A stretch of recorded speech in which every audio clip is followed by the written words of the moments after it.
Salvete omnes, and welcome to Caesar's Gallic Wars, Book 4, Section 26. When last we left Caesar and his men, we had the Aquilifer, the eagle bearer, leading the Roman landing and inspiring the men to continue with the fight. As we pick up in Section 26, the men will be continuing to fight bravely, and we get a sense of what is happening during this battle.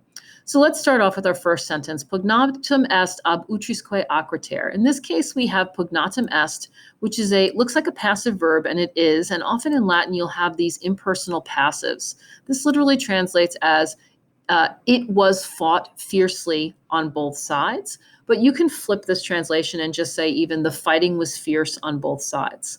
And that's certainly an acceptable translation. Sometimes the impersonal is a little awkward to translate, but literally it was fought fiercely on both sides, or the fighting was fierce on both sides.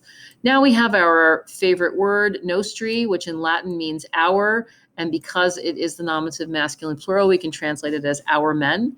Our men, however, quod neque ordine servare, neque fermiter insistere, neque signa subsequi poterant. So you want to go down to poterant to get part of your verb. So here's a because clause, right? So because our men were neither able to preserve their ranks. Remember that poterant, as we learned in the last time, there are infinitives. So we have poterant here, just taking some infinitives, servare, insistere, subsequi, in a passive infinitive. They were neither able to preserve their ranks, nor to advance firmiter, firmly or steadily, nor to follow the signa. The signa here would be the standards that the Romans were holding. And because the men, because each from different ships, quibuscumque signis, accurrat se ad gregebatur. Ad grego means to gather. It actually probably comes from the word grex, which is a flock. Because men from different ships gathered at whatever signis, at whatever standards they had met, or each had met. Notice this is singular because the subject is like each man, gathered at whatever standards they met. They were greatly, magnopera, disturbed, perturbabantur. Perturbabantur is a deponent verb here. That's why it is passive. So they were greatly disturbed. So the men were, again, kind of confused because they were not able to keep their ranks. Okay, so here we have a depiction of the men in the Roman ships, the Romans landing in Britain. Again, you could see they are not able to servare ordines, to preserve their ranks, to proceed firmly or strongly, and not able to follow their standards because they're all just jumping off of the ships.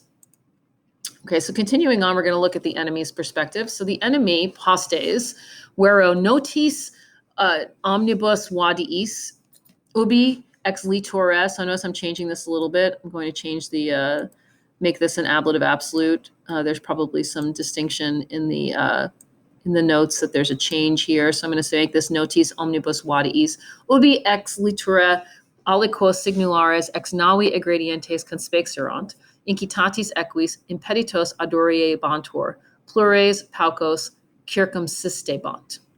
Okay, so the enemy truly, with the shallow places, with the wadiis, with all of the shallow places having been known. So I'm changing this up a little bit. I think there's an error on the slide to make it notis omnibus vadiis and make it an ablative absolute. With all the shallow places known, when they had caught sight of conspexerat, notice here we have a pluperfect tense, conspexerant. When they had caught sight of from the shore, just a little prep phrase there, some individuals, aliquos singulares, egredientes, present active participle here, some individuals leaving from their ships with incitatis equis, little ablative absolute there, with the horses having been urged on.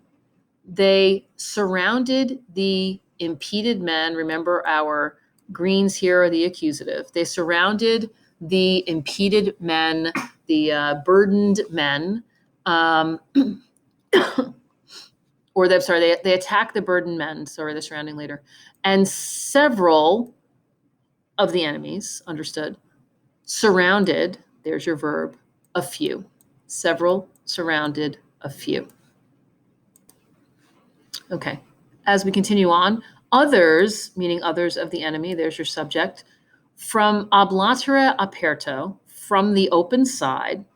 Here's our verb. Remember, his verbs tend to come towards the end. Through tela, weapons. Through weapons. At all of them. In universos, against the universal group. Okay. Quod cum animad vertiset Caesar. Okay, so remember that quod? We had that at the beginning of the last passage. So quod is a connecting relative. It's going to connect what happens in the previous passage. So we can translate that as this. This cum is probably in a cum clause. I know because I see animad vertiset, which is a pluperfect subjunctive. And then I will translate this as when Caesar had noticed this. Okay, so now that's my clause, so I have to find a main verb, and there's my main verb. Caesar's going to do his ordering again, just like he did in the last passage, and he's going to order them something to be compleried, so to be filled. He ordered the small boats, the scaphas, of the warships, these two words go together, and likewise the scouting vessels, the speculatoria navigia, to be filled with soldiers. To be filled with soldiers. And he submitebat. So he did two things. The first thing is he's going to order. And then the second thing he's going to do is to submitebat. And he brought help. He brought subsidia, help, to those whom he had seen. There's your pluperfect again. Here's, we had a pluperfect up here. Whom he had seen. Laborantes here is working, but you can translate it as more like struggling. Okay, so he ordered the small boats, he ordered the scouting vessels to be filled with soldiers, and he brought help to those whom he had seen struggling. Okay, so we continue to see the Britons here fending off the Romans, and then the Romans going to have a little bit of a good turn of event coming up next. So Nostri, there's our friend again, Nostri, our men, simul in arido constituerunt. As soon as they got a foothold, or they stood on arido, on dry land, on the dry land, with suis omnibus consecutis, with all of their own men. Suis, again, Nostri means our men. You can also have sui, which means their men, with all of their soldiers or their men caught up. Consequor, again, meaning to catch up. In hostes impetum fecerunt. They made an attack on the enemy.